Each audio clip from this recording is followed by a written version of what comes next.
नमस्कार, मी स्वरा परब, स्वराज मालवणी तडका या माझ्या युट्यूब चॅनलवर आपल्या सर्वांचे हार्दिक स्वागत। तर आज आपण बनवणार आहोत नागपंचमी स्पेशल हळदीतल्या पानातले आपले पातोळी। चला तर मग व्हिडिओला सुरुवात करू। तर आता सर्वप्रथम आपण इथे पीठ घेऊया मळून। 250 ml चं माप आहे।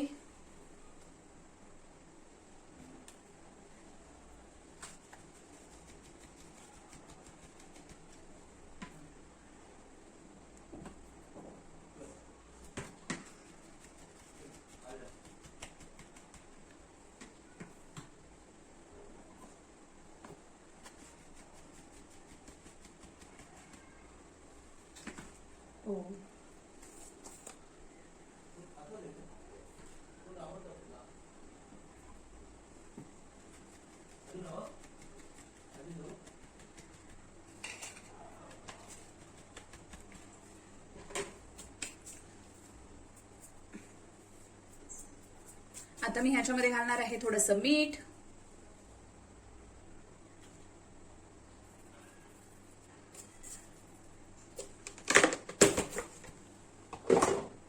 आणि ह्याच्यामध्ये आता मी गरम पाणी घालून हे मळून घेणार आहे।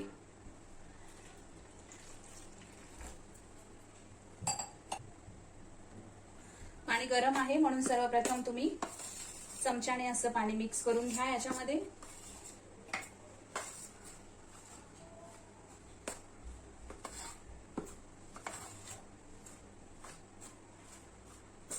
मी अजून पाणी ह्याच्यामध्ये ऍड करणार आहे।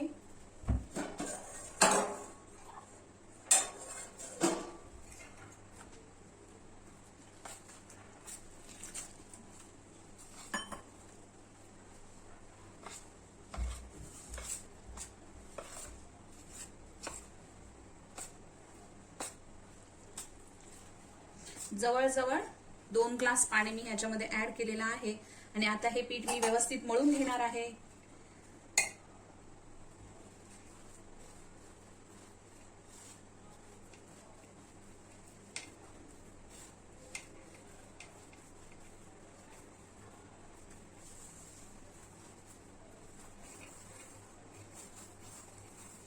तर तुम्ही इथे पाहू शकता अगदी व्यवस्थित असं पीठ मळून झालेलं आहे माझं।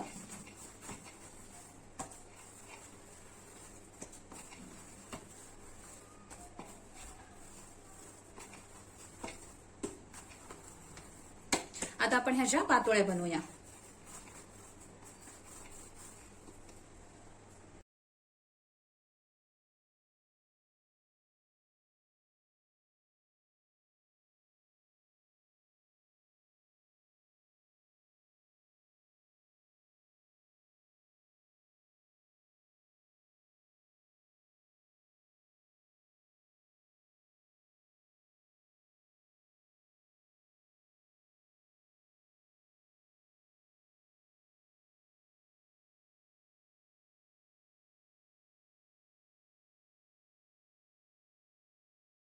तर इथे तुम्ही पाहू शकता मी एक नारळ किसून घेतलेला आहे आणि इथेच 1 किलोचा गूळ घेतलेला आहे इथे।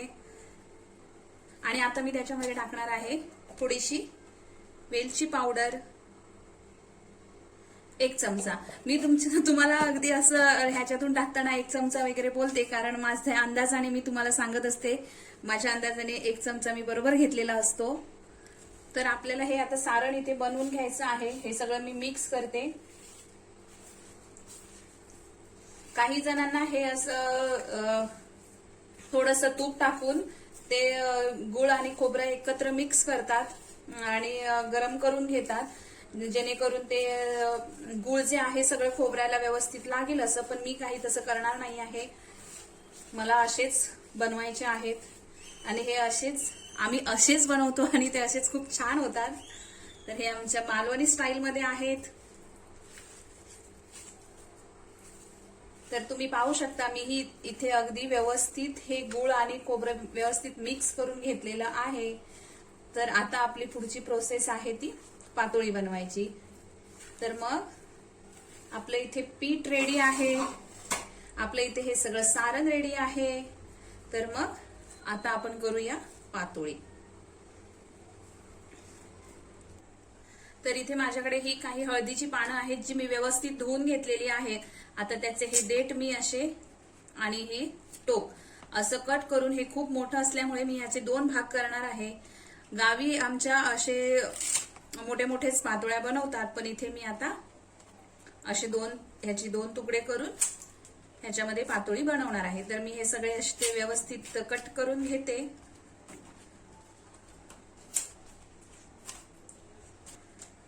तर अशा प्रकारे आपली सगळी पानं मी 2 तुकडे करून घेतलेले आहेत. चला तर मग आता आपण पातोळी. तर आता मी इथे एक असा पिठाचा एक गोळा घेतलेला आहे, तुम्ही पाहू शकता. आणि त्याला मी असं अगदी असं थोडंसं लांब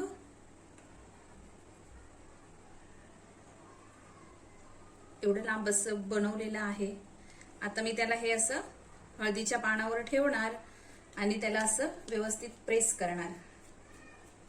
हे असं एका बाजूने व्यवस्थित प्रेस करून झालं की आपल्याला ह्याला असं दुसऱ्या बाजूनेही व्यवस्थित प्रेस करून घ्यायचं आहे आणि ह्याला अगदी पातळ असं लावून घ्यायचं आहे हे पीठ पूर्ण पानाला.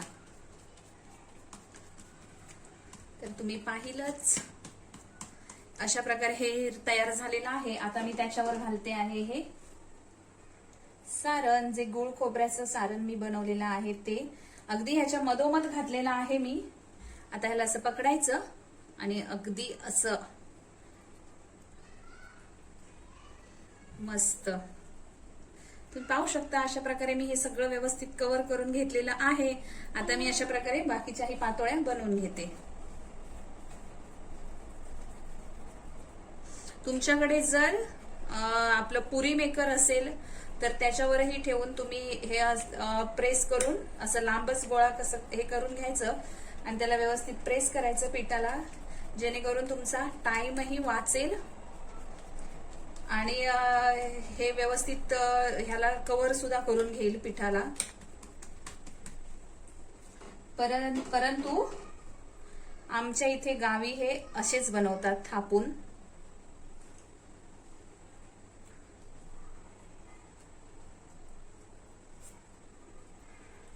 अशा प्रकारे हे पहा असं दिसतं.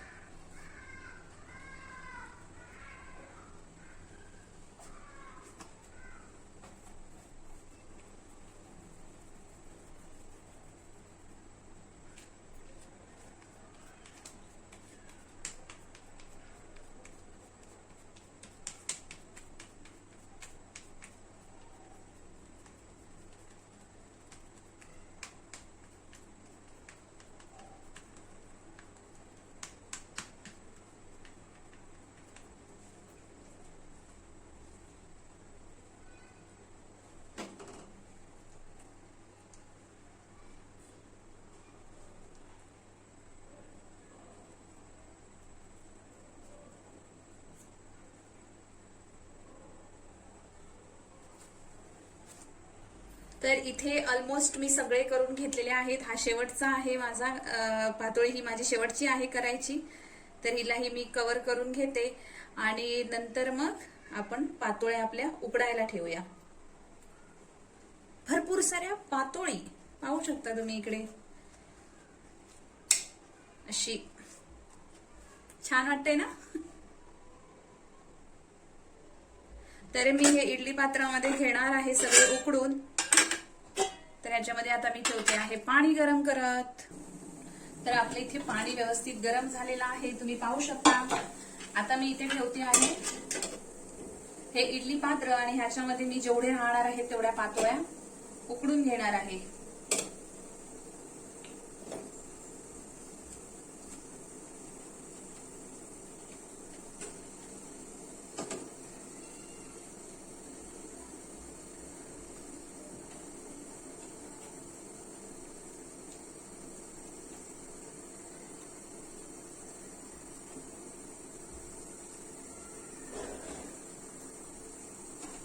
हळदीच्या पानामुळे ह्याचा जो सुगंध सुटणार आहे तो पूर्ण घरभर आणि खालीपर्यंत जाणार आहे. ही हळदीच्या पानांची खासियत आहे की त्याच्यामध्ये कोणताही पदार्थ बनवा तुम्ही, त्याचा फ्लेवर अतिशय अप्रतिम असतो.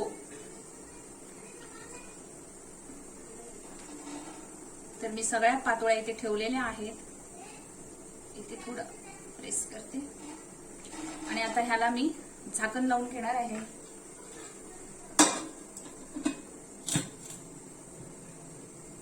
आणि ह्याला जवळजवळ 15-20 मिनिटं तरी शिजवून उकडून घेणार आहे मी.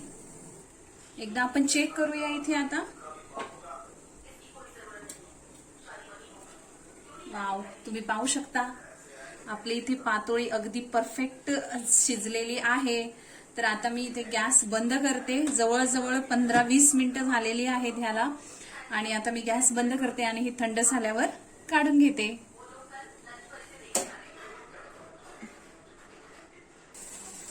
तर आता आपण हे आपली पातोळी बघूया. अप्रतिम अशी दिसते आहे. तर एकदम दिसायला खूपच छान. अजून तशी पण गरम आहेच, पण ओ माय गॉड,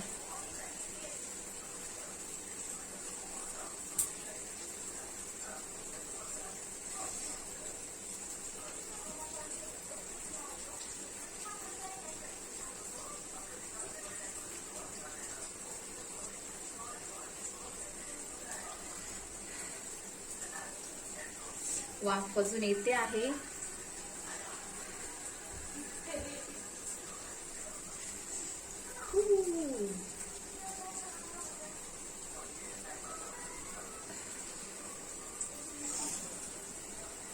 तर हे पहा, आपली पातोळी इथे रेडी आहे. अजूनही गरम आहेच ती, अशी काही हे नाही झालेली आहे. तुम्ही पाहू शकता. इथे मी अगदी जवळून दाखवते तुम्हाला. अजूनही त्याच्यातून वाफा येत आहेत. आता ह्याला आपण, मी असं तुम्हाला हे बघा, अगदी अलगद तुटून आता ही आपली पातोळी खायला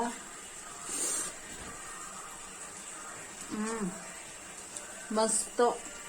तुम्ही एकदा नक्की ट्राय करा आणि मला नक्की कळवा तुम्हाला माझी ही रेसिपी कशी वाटली. आणि माझा व्हिडिओ जर आवडला तर प्लीज माझ्या व्हिडिओला लाईक करा, चॅनलला सबस्क्राईब करा आणि व्हिडिओला शेअर करा. धन्यवाद.